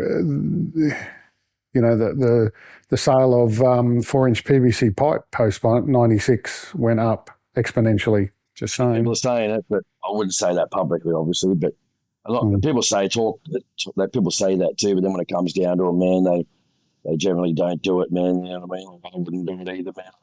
No one wants to afford it. Look how law-abiding. No one wants to lose their license. You know what I mean? But listen, this probably is a part way around it, I guess. If not for me so much, I haven't got any kids and all that. If you're married, get your wife a license. If you've got 18-year-old kids, get them a license. If you have one, that way, at least if you've got 15 or 20, you can spread the load amongst family members. You know what I mean? But there's a lot of guys ringing me, single, no kids. There's no way for them to do it, man. So there's no way to get out of that. You know, and you've got one guy. I was spoken the other day, man. He's got 350 guns, man. You know, like worth a lot of money, a lot of heirlooms, old Winchesters, man. And he's freaking out, man. He's no kids. His wife passed away. What's he going to do, man? He's beside himself, man. I said, just calm down, man. It's all you can do. I know you're angry. Like, I've gone through spates of being really angry, man. Like, walking around huffing and puffing and swearing and just got to calm down, man. You got to calm down, you know what I mean? Because it's not going to help anyone. Yeah, look, even I mean, that's an extreme example, 350. I do know a guy that's got over 100, and they're all very high-end firearms. So he's, beside himself as well. I mean, we're in Queensland, so we may not be affected at this stage. It's only probably a matter of time. But even if we were, if they said 4, okay. So in my example, I've got a 16-year-old son. I've got 2 firearms here that I want to gift him that he hunts with at the moment. He does have a Queensland miner's license, weapons miner's license. So it's legal for him to hunt with those firearms. But I want to gift him those when he turns 18, transfer them to his license. My father has also just gifted me 2 of his firearms because of his age and impairment, he's no longer able to hunt. So he wants to see them used. So there's 2 more firearms that have very unique sentimental value to me. So even without my own firearms, there's my 4 already. So I don't feel that that's an excessive amount. Where do we go from here? And this is what the government is failing to take into consideration. The likes of Minns and the comments that he comes out and makes around, why do you need these? Why do you need this many? Why do you need these? Blah blah blah. You've got no perspective, and you're not interested in hearing our side of the story and consulting with the industry or any of the hunting community. So you're never going to understand. Wouldn't do anyone either. I don't think he's even talking to anyone. That's like, I don't know if you guys heard any different, but he won't talk to anyone from the industry, mate. Period. Zip. Nada. Nothing. So I don't know if you guys have heard the same thing, but like I said, I don't know if you guys do. When I just shoot plays, I used to have my pistols, but I don't anymore because I didn't have time. But I mean, shooting, gong shooting, people do PRS, they shoot clays, they do a lot of different stuff, man. Like, how is 4 even going to do anything, man? Like, it's just, I don't know, man. That could be a thing. You don't even, thank God they just got hunting off. But I mean, look at all the rest of the stuff on the film, man. Like, I was talking to Nate from Edge of the Outback. He got a bunch of PCP air rifles. They're on the list now. He can't even have those. It looks like the old Springer could be gone too, depending on how they shoot. Like air rifles, for God's sake. I mean, God, this is terrible. Like, I've just never seen anything like it, man. absolutely crazy. Like, I was just talking about Edge of the Outback. He's shared the draft bill, and I've just got it here in front of me. It's called, believe it or not, the Terrorism and Other Legislation Amendment Bill. So we're going to ban air rifles under a terrorism bill. What an insult! What an insult! Yeah. That just shows the mentality of it, doesn't it? It's And the lack of research that's been involved in it too before they've come out with these allegations. Can skip those steps. I mean, we're probably all a bit pissed off too, eh? Like, I know I've said it, man. I mean, how do you guys feel about, a conflict from fucking nowhere near us, man? It's nothing to do with us at all. I've said it before. Yeah, they've got some problems, but this is their fight, man. Head back home and have that fight over there, mate. Like, this has nothing to do with us. And we're all sitting here in this chat having to talk about all this stuff, and it's nothing to even do with us. This is like a conflict from the three corners of the way around the world. Like, what is going on? Like, crazy. Yeah, that's a whole other podcast, Jason. Yeah. Well, sometimes I just feel defeated, mate. See this stuff, I think, what I do, like, I don't want to get negative. I'm trying not to, man, but it's like, when they just at us constantly, like, you know what I mean? And listen, I'm freely saying, I'm going to say it, like, we've just had no representation. Yet we've got good political parties and all that, but listen, the only one's got the money, let's be honest, is SSAA, and they've, mate, I would say, listen, I don't want to hassle them because I don't want to do it here, but there's some good people there. I'm friends with some of them now. Still to this day, there are some good people. They're in this mess, a lot of it, because they've able to stand up for us, man. I mean, that's just the facts. That's just the truth. Like, where are they now? Yeah, they're talking to people, but they don't even have the ear of the government. I mean, he's not talking to anyone. Where are we at? I don't want to lay blame on anyone, man. But back when Ted Rain was in there, it was 1996. I used to watch this guy. He was the head of the SSAA. Strong, direct, to the point. Now we've got weak people running the place, that won't stand up and they're too scared to say anything, man. It's got to be political, or how bad's it going to look? Like, it's too late for that now, man. They've got to step up. Otherwise, don't think if you're in Queensland or Northern Territory, I mean, they've said good things, these parliamentarians right now. There's going to be no changes, or they'd have to see what the changes are. But if we don't think it's coming, we've had two states in less than a year that now have possibly going to have limits on how many you can own. So what's next? Queensland, Victoria. I mean, Jesus, I don't know how Victoria hasn't done it yet.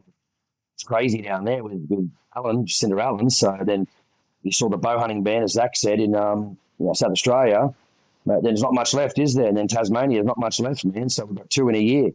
That's when they've got 3 or 4 states to go, plus a couple of territories, and ACT will probably go the same way as well. So maybe the next 2 or 3 years, none of us, we've got limits in every single state, So whatever they're trying to do, they've got to step it up now, man. Otherwise, it's 2 other states are watching this going, yep, that's what we're going to do till eventually. And again, all this is relied on. How do you guys feel? All this relied on was someone just doing something stupid with a gun. We've all been sitting here, I guess, probably sitting on our laurels a little bit, just took one shooting, man, and that was it. That's what our whole sport rode on. Just no one doing something bad with a gun. We've been complacent, I guess, and just took that one issue, one thing. Now we're in the shit. The hard thing is they weren't even Australians, really. Like, you can't sit here and call them Australians. They weren't. And to take this away, I'm angry.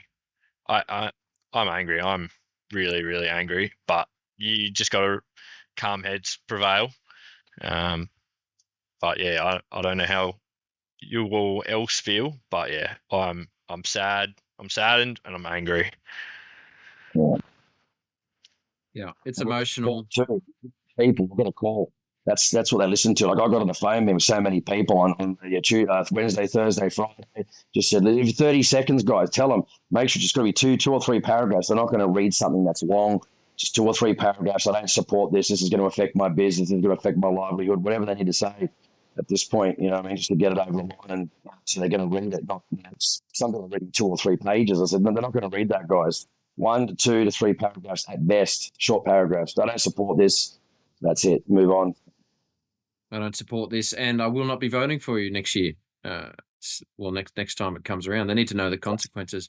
We've delved into a lot of things tonight. Lawson's joined us right for the finish.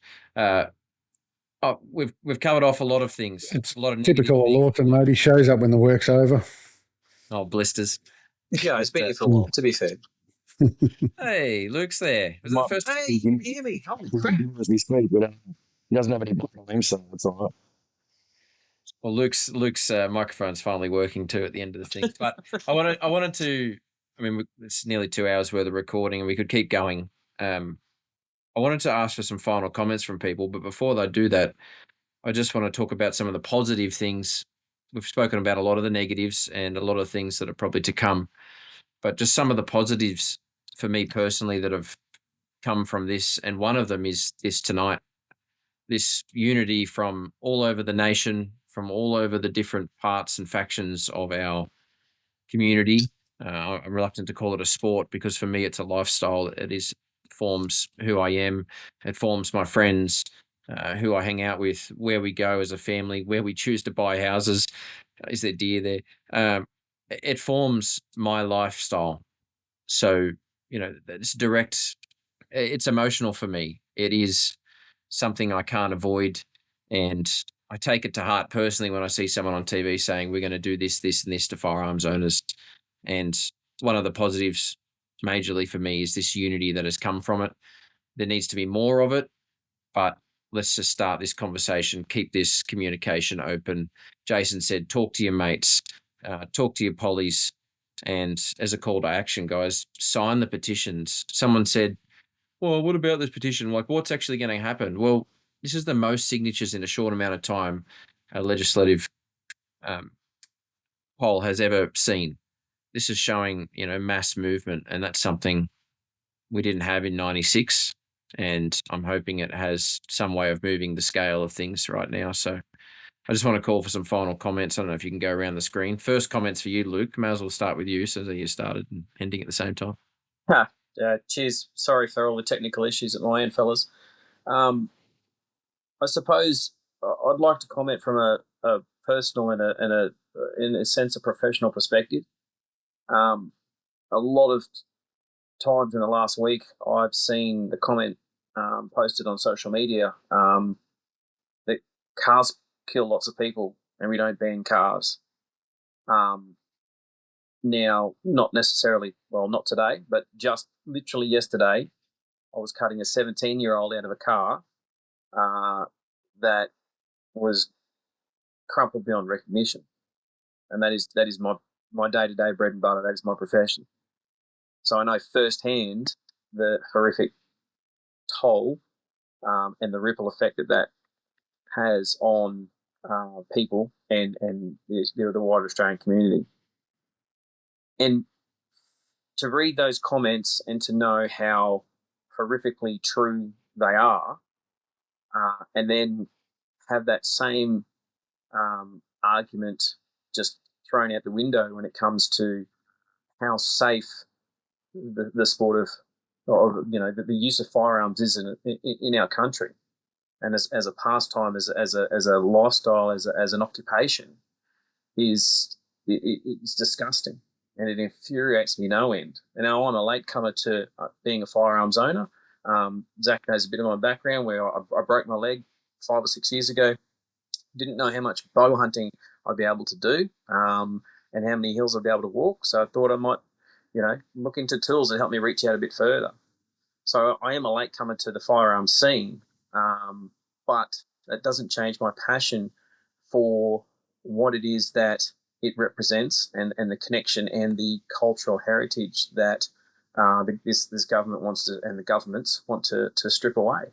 And that, if any of you saw my recent story in the Wild Deer magazine, that cultural heritage and that connection, be through whatever it is, a firearm or a bow or a spear or whatever, is untangible. And to think that a government or any governments want to just strip that away from us because of the actions of a couple of grubs is just infuriates me, boys. It infuriates me no end. That's me. You still there, Dodge? You're frozen. Yep. No, I'm still here. You want to go next, Tobias? Yeah, okay. Look, in terms of trying to keep things positive, again, to echo your comments, mate, in that what I've really noticed this time that is different from 96 is the external support that hunting and firearms has received.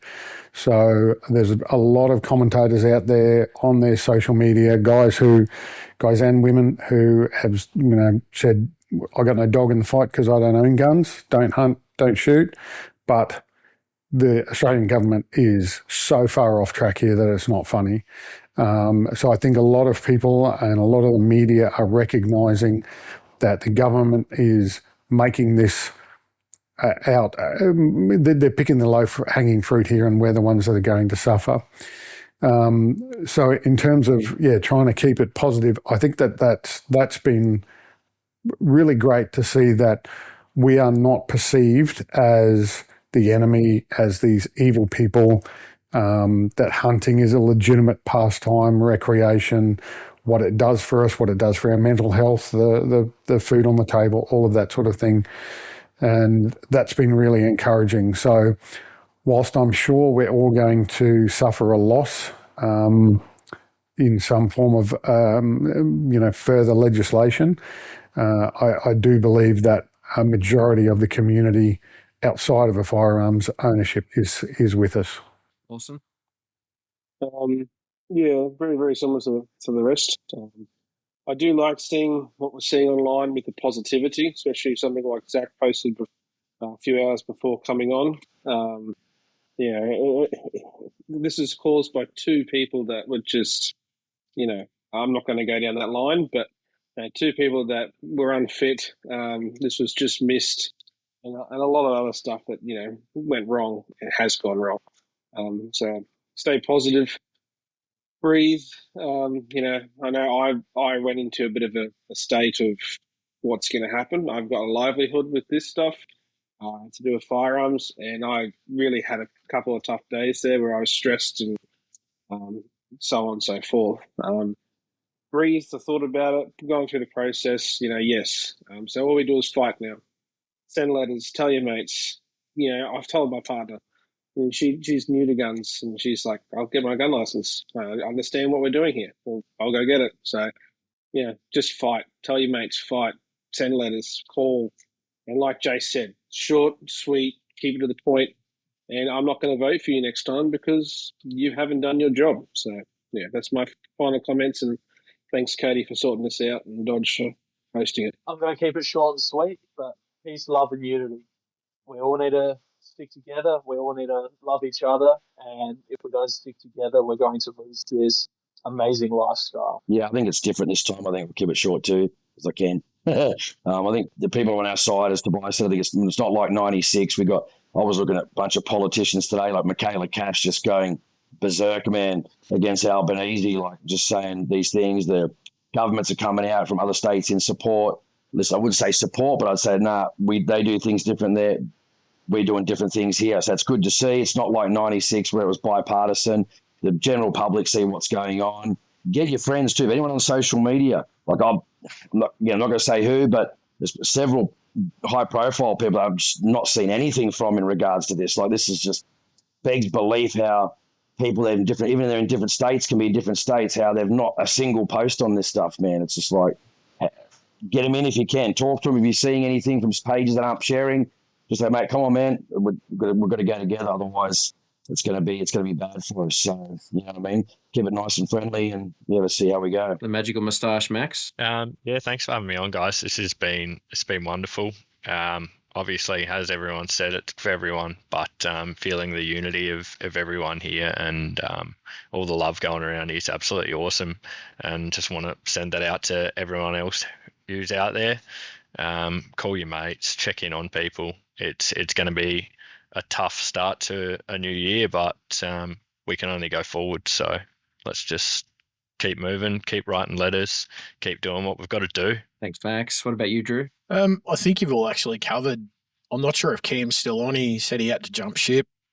But Cam and I both probably sit on the same page as everyone else here on this podcast. Our biggest tagline at the end of our podcast is check on your mates. I think that's one of the most important because even for myself, my wife shoots, my daughters are getting into it. Try to keep that positivity running and seeing the unity, even for us all on this podcast. I mean, Cam and I are new to this.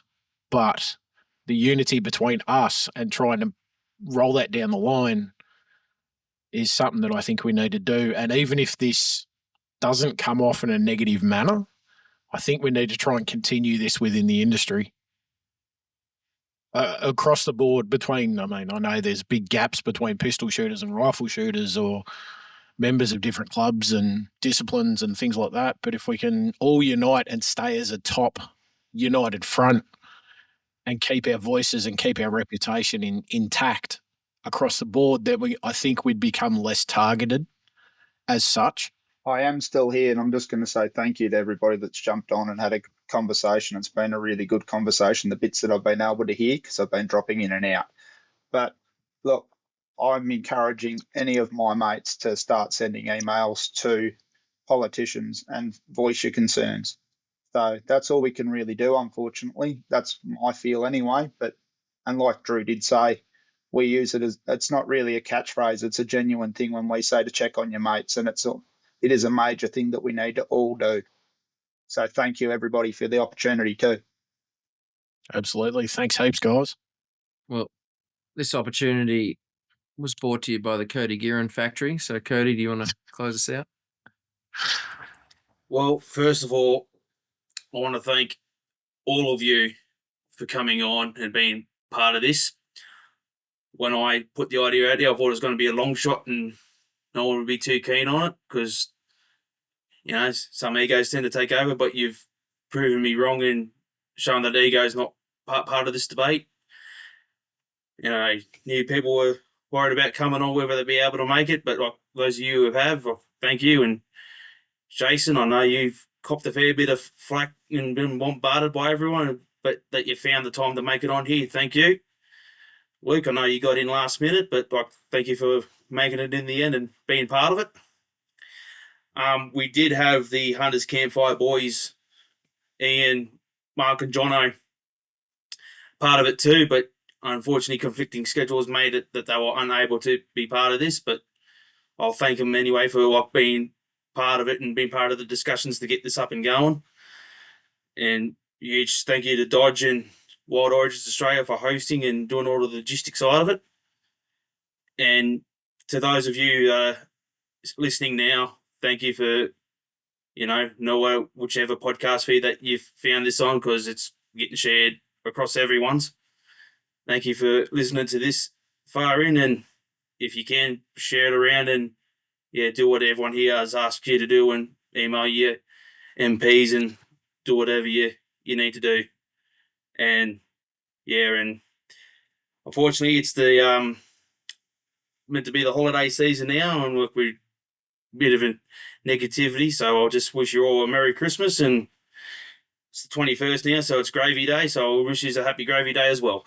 Thanks, Cody. Thanks for everyone for jumping on. Two things. Obviously, this podcast is going to go wide, so I feel sorry for people who listen to several of our podcasts because you're going to just get this dumped on all of your platforms, but listen to it twice, 3 times. Listen to it on everyone's channel. But the key is to share it so this reaches everyone. United we stand is what we've called this episode. I hope it's not the last time we meet together. I hope next time we meet together, it's either hunting or 2, it's celebrating some wins. And I forget who said it, but unity and strength. We're showing it tonight. This is what we're doing, and that is what we need. So thank you to everyone. Thank you for joining us, and stay wild, Australia.